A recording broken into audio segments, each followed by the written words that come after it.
Hello and welcome back to Bible Witch Bible Corner. I do want to quickly apologize for not putting up a video last night.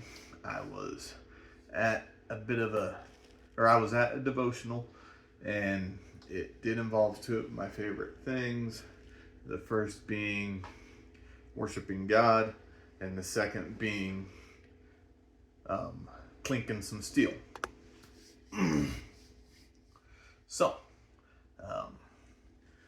But worshiping God, like I say, is priority, so that is why I did not post a video last night. Now, we're going to continue in the book of Acts, chapter 10, and I'm going to read verses 25 through 32, starting with the English Standard Version. When Peter entered, Cornelius met him and fell down at his feet and worshipped him. But Peter lifted him up, saying, "Stand up, I too am a man." And as he walked with him, he went in and found many persons gathered. And he said to them, "You yourselves know how unlawful it is for a Jew to associate with or to visit anyone of another nation. But God has shown me that I should not call any person common or unclean. So when I was sent for, I came without objection. I asked then why you sent for me. And Cornelius said, 4 days ago, about this hour, I was praying in my house at the 9th hour, and behold, a man stood before me in bright clothing and said, Cornelius, your prayer has been heard, and your alms have been remembered before God. Send therefore to Joppa, and ask for Simon, who is called Peter. He is lodging in the house of Simon, a tanner, by the sea. New Century Version.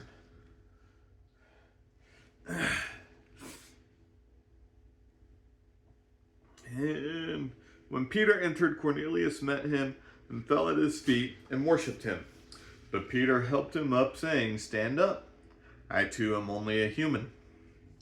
As he talked with Cornelius, Peter went inside where he saw many people gathered.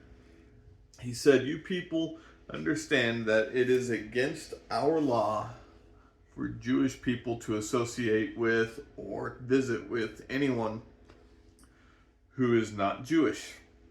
But God has shown me that I should not call any person unholy or unclean. That is why I did not argue when I was asked to come here. Now, please tell me why you sent for me." Cornelius said, 4 days ago, I was praying in my house at this same time, 3 o'clock in the afternoon, and suddenly there was a man standing before me wearing shining clothes. He said, "Cornelius, God has heard your prayer and has seen that you give to the poor, and he remembers you. So send some men to Joppa and ask Simon Peter to come.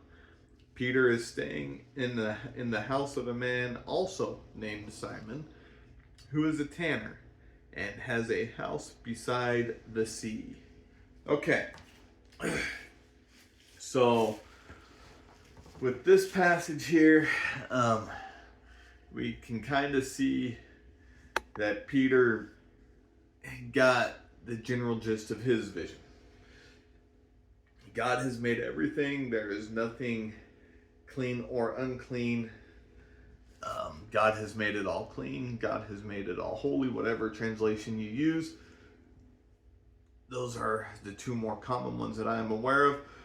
So he is visiting with these people. He is wanting to know why he was sent for.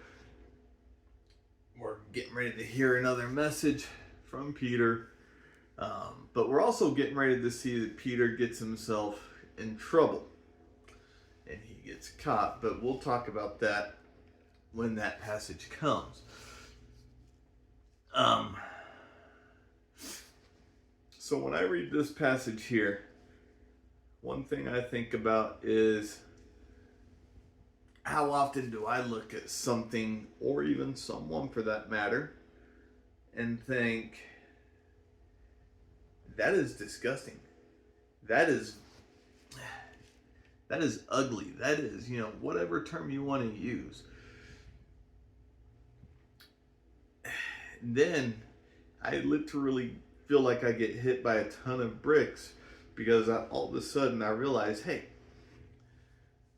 that weird looking animal over there, that duck-billed platypus that I just called ugly, is a creation of God. Nothing that God created is ugly. That person that I called, let's just use the word incompetent. That person is made in the image of God, and I just insulted someone that was made in the image of God. So, like I say, I get hit by a ton of bricks whenever I realize that I do that stuff. So I think it is very important that we understand and that we realize the way we talk about each other, the way we talk about the things that we see in God's creation, needs to reflect who we are as Christians, and who we are as Christians needs to basically imitate Christ to the best of our abilities. So in other words, no ugly insults, no derogatory statements. Jesus did speak boldly, Jesus did speak bluntly, but he did so in a manner that was still godly. And that's how we need to do it as well. So I hope you find encouragement in this, and I hope you have a wonderful, God-centered day. Bye.